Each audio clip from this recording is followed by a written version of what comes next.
আসসালামু আলাইকুম। কোয়েল পাখির যে এত চাহিদা আমি কখনো কল্পনাও করতে পারিনি। আপনারা অনেকেই জানেন আমি আমার খামার থেকে বীজ ডিম কালেক্ট করি এবং সেই ডিমটা ইনকিউবেটরে দিয়ে বাচ্চা উৎপাদন করি এবং সেই বাচ্চা আপনাদের মাঝে সেল করে থাকি। আমার ইনকিউবেটরে প্রতি 5 দিন অন্তর 600 ডিম হ্যাচিং হয় এবং 600 ডিম থেকে আলহামদুলিল্লাহ 550 প্লাস বা 550 বাচ্চা আমি পেয়ে থাকি। আর আলহামদুলিল্লাহ এই 550 বাচ্চা আমার একদিনও ব্রুডিংই করতে হচ্ছে না, তার আগেই আপনারা নিয়ে যাচ্ছেন।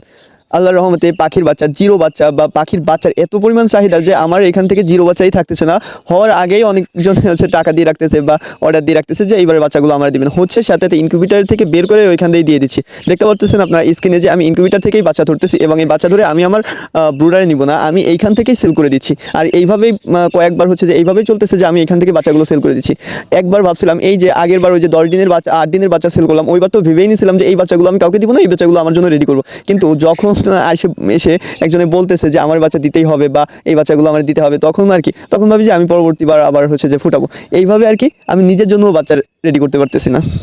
বাচ্চার এত চাহিদা থাকা সত্ত্বেও আমি ইনকিউবেটর ডিম দিতে ভয় পাচ্ছি এবং আমি ইনকিউবেটর ডিম দিচ্ছি না এইভাবে বললেই চলে। যে আমি প্রায় 10 থেকে 15 দিনের মতো ইনকিউবেটরে কোনো ডিম দিচ্ছিলাম না, আবারও সাহস নিয়ে আর কি ভয়কে জয় করে ডিম দিচ্ছি। এখন ভয়টা কিসের জন্য পাচ্ছি? ভয়টা পাচ্ছি হচ্ছে এখন যে ওয়েদার, যে কোনো সময় ঝড় বৃষ্টি চলে আসতে পারে। আর একবার ঝড় বৃষ্টি যদি চলে আসে তাহলে আমরা হচ্ছে গ্রামের সাইডে যদি একটু বড় আকারে কোনো ঝড় হয় তাহলে নর্মালি 2 থেকে 3 দিন কারেন্ট থাকবে না। এখন 2 থেকে 3 দিন যদি কারেন্ট না থাকে তাহলে আমার ইনকিউবেটরে যে ডিমগুলো থাকবে বা যদি বাচ্চা ফুটে শুরু করে বাচ্চাগুলো মারা যাবে। বা আমি যখন হচ্ছে যে বাচ্চাটা ব্রুডারে দিব তখন বাচ্চাটাও ওইখানে ব্রুডারে অনেক টাফ ব্যাপার, যখন কারেন্ট না থাকে, কারেন্ট ছাড়া ব্রুডিং করা অনেকটা টাফ, অনেক সময় দিতে হয়, কষ্ট করতে হয়, তারপরেও দেখা যাচ্ছে মর্টালিটির হার বেড়ে যায়। তো এই জন্য আমার ভয় লাগতেছে যে কখন না জানি কারেন্ট চলে যায় এবং আমার যেহেতু ব্যাকআপ নেই, আমি চাচ্ছি যে ব্যাকআপের জন্য কিছু করব। এখন আপনারা যারা ভিডিওটা দেখতেছেন আপনারা অনেকেই বড় বড় খামারি আছেন বা ইনকিউবেটর নিয়ে কাজ করতেছেন, তো আমি ব্যাকআপ হিসেবে কি ব্যবহার করতে পারি? যে আমি কি আইপিএস ব্যবহার করব নাকি হচ্ছে যে আমি জেনারেটর ব্যবহার করব, কোনটা ব্যবহার করব, আমার জন্য কোনটা ভালো হবে? যেহেতু আমার 2-3 দিন ব্যাকআপ দিতে হবে, আমি ভাবছি যে আমি একটা ডাইনামো কিনবো এবং স্যালো মেশিন দিয়ে আমি ওইটা দিয়েই হচ্ছে যে আপনার ইটা বানাবো, যে আপনার ব্যাকআপটা বানাবো। যে আমি ওইটা ডাইনামো আর স্যালো মেশিন দিয়ে জেনারেটরটা বানাইতে চাচ্ছি, যে কোনো এক জায়গা থেকে বানিয়ে নিয়ে আসবো। আমার বাসায় স্যালো মেশিন আছে এবং আমি একটা ডাইনামো কিনবো। এখন ডাইনামো কিনে আমার মনে করেন যে নর্মালি 3000 ওয়াটের বিদ্যুৎ সাপ্লাই দিতে পারবে এরকম একটা ডাইনামো কিনতে হবে, যেটা দিয়ে আমি 3000 ওয়াট বিদ্যুৎ পাবো। এরকম কিছু করতে গেলে কেমন কি দেখি খরচ হবে, যদি কেউ জেনে থাকেন এই ভিডিও যে দেখতেছেন, যদি কেউ জেনে থাকেন আমার সাথে একটু যোগাযোগ করবেন, অনেক অনেক উপকার হবে। কারণ যেহেতু আমার এই বিষয়ে তেমন একটা ধারণা নেই। এখন পর্যন্ত যারা আমার বকবক শুনতেছেন তাদের অনেক অনেক ধন্যবাদ। আমি মাঝে মাঝে ভাবি আপনারা আসলে কি বিরক্ত হন না, কারণ আমি সারাক্ষণই বকবক করি।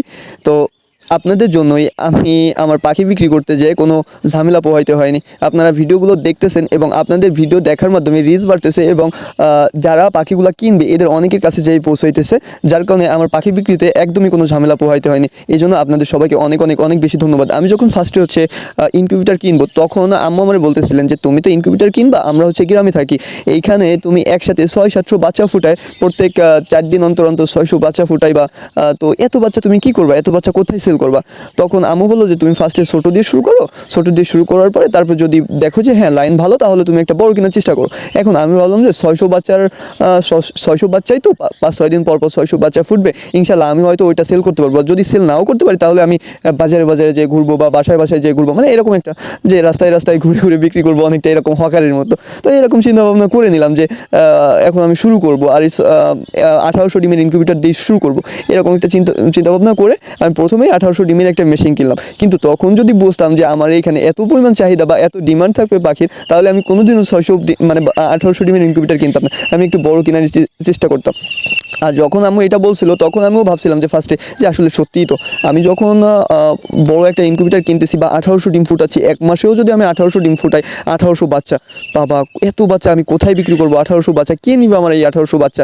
ঠিক আছে, তখন আমি নিজেও ভাবছিলাম যে আমি একটা ছোটোটা কিনবো। পরে ভাবলাম যে ছোটোটা কেনার পরে যদি দেখি যে আমার এখানে অনেক চাহিদা, তখন আমার আফসোস করতে হবে। সেই আফসোসটাই এখন করতে হচ্ছে যে আমি যদি আরেকটু বড় কিনতাম তাইলে হয়তো বেশি ভালো হতো। তো ইনশাল্লাহ আপনাদের দোয়ায় যেভাবে আগাচ্ছে, যেভাবে আমার খামারটা চলতেছে, খুব সহজেই বেশি দিন লাগবে না। আমি হয়তো যদি এই পাশে ব্যাকআপটা করতে পারি তাহলে আমি পাখির জন্য ইনশাল্লাহ ঘরও উঠাবো, সাথে মনে করেন যে আপনার অন্য আরেকটা ইনকিউবেটরও নিব, সেই চিন্তাভাবনা আছে।